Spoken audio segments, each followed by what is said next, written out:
Berikut adalah 20 soal kompetensi teknis untuk pelamar P3K Jabatan Operator Layanan Operasional. 1. Apa yang paling penting untuk meningkatkan efisiensi dalam layanan operasional? A. Mengurangi biaya. B. Meningkatkan pelatihan karyawan. C. Memperbaiki sistem teknologi. D. Memperluas jangkauan pasar. E. Menambah jumlah karyawan. Jawaban, B. Meningkatkan pelatihan karyawan. 2. Bagaimana cara terbaik untuk mengukur kepuasan pelanggan dalam layanan operasional? A. Melalui survei rutin. B. Dengan analisis data penjualan. C. Mengamati perilaku pelanggan. D. Mengumpulkan umpan balik langsung. E. Membandingkan dengan pesaing. Jawaban, D. Mengumpulkan umpan balik langsung. 3. Apa yang harus dilakukan pertama kali saat menghadapi masalah dalam operasional?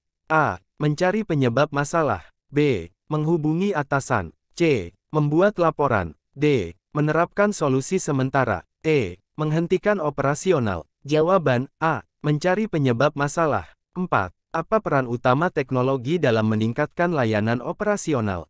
A. Mengurangi kebutuhan karyawan. B. Mempercepat proses. C. Menyimpan data. D. Mengurangi biaya. E. Meningkatkan kepuasan pelanggan. Jawaban, B. Mempercepat proses. 5. Dalam konteks manajemen operasional, apa arti dari lean management?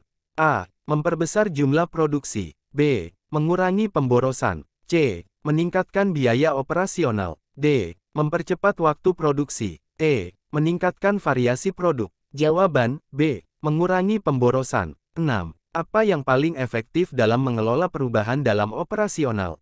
A. Melibatkan semua pihak. B. Membuat rencana tertulis. C. Menetapkan tenggat waktu. D. Mengabaikan resistensi. E. Fokus pada hasil akhir. Jawaban, A. Melibatkan semua pihak. 7. Apa manfaat utama dari analisis data dalam layanan operasional? A. Mengurangi jumlah karyawan. B. Memperbaiki citra perusahaan. C. Membantu pengambilan keputusan. D. Meningkatkan biaya. E. Mengurangi interaksi manusia. Jawaban, C. Membantu pengambilan keputusan. 8. Apa yang harus diutamakan dalam pengembangan tim layanan operasional?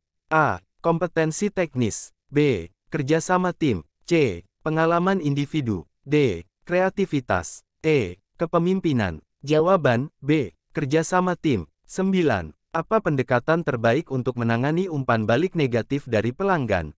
A. Mengabaikannya. B. Menanggapi dengan defensif. C. Menganalisis dan memperbaiki. D. Mengganti produk. E. Menghukum karyawan. Jawaban, C. Menganalisis dan memperbaiki. 10. Apa yang menjadi fokus utama dalam perencanaan operasional? A. Keuntungan finansial. B. Efisiensi dan efektivitas. C. Pertumbuhan pasar. D. Pengembangan produk baru. E. Promosi pemasaran. Jawaban, B. Efisiensi dan efektivitas. 11. Dalam konteks layanan operasional, apa yang dimaksud dengan supply chain management?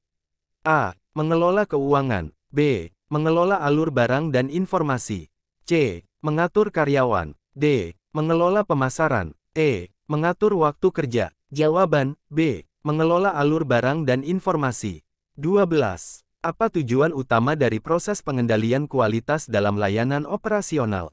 A. Meningkatkan biaya produksi. B. Memastikan kepuasan pelanggan. C. Mengurangi jumlah produk. D. Menghentikan inovasi. E. Mengurangi karyawan. Jawaban, B. Memastikan kepuasan pelanggan. 13. Apa yang paling penting dalam menciptakan budaya layanan yang baik? A. Fokus pada keuntungan. B. Pelatihan karyawan secara terus-menerus. C. Mengurangi interaksi dengan pelanggan. D. Menetapkan batasan yang ketat. E. Memperbesar ukuran tim. Jawaban, B. Pelatihan karyawan secara terus-menerus. 14. Apa yang harus dilakukan ketika ada penurunan kinerja dalam layanan operasional?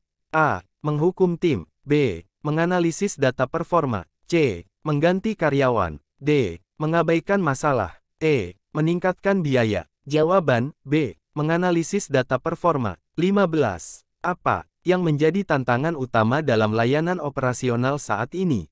A. Kualitas produk. B. Persaingan global. C. Pengembangan karyawan. D. Pengelolaan waktu. E. Biaya produksi. Jawaban, B. Persaingan global. 16. Apa yang dimaksud dengan customer journey dalam konteks layanan operasional? A. Proses produksi. B. Pengalaman pelanggan dari awal hingga akhir. C. Proses pengiriman produk. D. Kegiatan promosi. E. Analisis data penjualan. Jawaban, B. Pengalaman pelanggan dari awal hingga akhir. 17. Apa yang harus diperhatikan dalam proses rekrutmen untuk layanan operasional? A. Hanya pengalaman kerja. B. Keterampilan dan sikap. C. Jenis kelamin. D. Usia. E. Pendidikan formal. Jawaban, B. Keterampilan dan sikap. 18. Bagaimana cara terbaik untuk meningkatkan kolaborasi antar tim dalam layanan operasional? A. Membatasi komunikasi. B. Mendorong komunikasi terbuka. C. Menetapkan batasan yang ketat. D. Menghindari pertemuan. E. Fokus pada individu. Jawaban, B. Mendorong komunikasi terbuka. 19. Apa yang paling penting dalam strategi pemasaran untuk layanan operasional? A. Menargetkan semua segmen pasar. B. Memahami kebutuhan pelanggan. C. Mengandalkan iklan. D. Mengabaikan feedback. E. Memperbesar anggaran. Jawaban, B. Memahami kebutuhan pelanggan. 20. Apa yang dimaksud dengan Key Performance Indicators, KPI, dalam layanan operasional? A. Alat untuk mempromosikan produk. B. Ukuran untuk menilai kinerja. C. Proses pengembangan produk. D. Strategi pemasaran. E. Sistem manajemen keuangan. Jawaban, B. Ukuran untuk menilai kinerja. Semoga soal-soal ini bermanfaat.